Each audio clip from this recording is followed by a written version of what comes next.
अंधी का बेटा, दिल को छूने वाली कहानी। एक कस्बे में एक विधवा अंधी औरत रहती थी। उसका एक बेटा था जिसके पालन पोषण की सारी जिम्मेदारी उसके कंधों पर थी। वह अपने बेटे को पढ़ा लिखा कर एक बहुत बड़ा आदमी बनाना चाहती थी, इसलिए उसने उसका दाखिला कस्बे के सबसे अच्छे स्कूल में किया।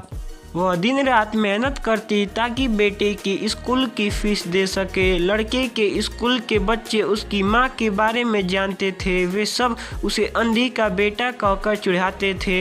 लड़का इससे बहुत परेशान था। उसे अपनी माँ पर शर्म आने लगी थी। वह इसके साथ कहीं भी आने जाने से कतराने लगा था। जब लड़का बड़ा हुआ तो उसकी शहर में अच्छी नौकरी लग गई। उसने अपनी माँ से वादा किया कि शहर में मकान लेकर वह उसे लेने आएगा, लेकिन वह शहर गया तो फिर लौटकर वापस नहीं आया।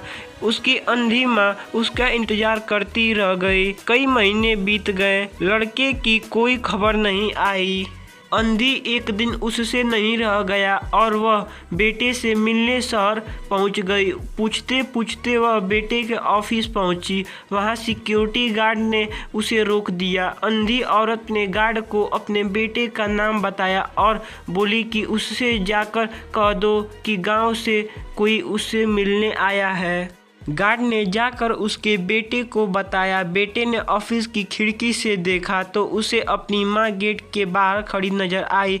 वह ऑफिस में सबके सामने अपनी माँ की वजह से शर्मिंदा नहीं होना चाहता था। उसने कहला दिया कि वह ऑफिस में नहीं है। अंधी औरत वहाँ से चली गई। शाम को वह लड़का ऑफिस से घर जाने के लिए निकला। रास्ते में एक जगह काफ़ी भीड़ जमा थी। वह अपनी गाड़ी रोककर भीड़ के पास पहुँचा और तो बीच सड़क में अपनी माँ को मरा पाया।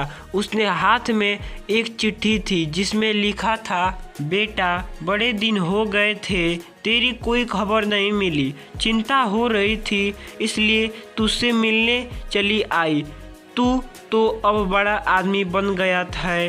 तुझसे मिलने अब शायद मुझ गरीब किस्मत में नहीं, लेकिन मैं बहुत खुश हूँ तेरे लिए। तूने अपना ही नहीं मेरा भी सपना पूरा किया। मल्लाल है कि तेरी तरक्की देख नहीं सकती। काश बचपन में तेरी आंखों में सरिया ना घुसा होता और मुझे तुम्हें अपनी आंखें ना देनी पड़ी होती तो तेरी तरक्की अपनी आंखों से देखकर सुकून से मरती। तेरी अंधी माँ। ये पढ़कर लड़का फूट फूट कर रोने लगा।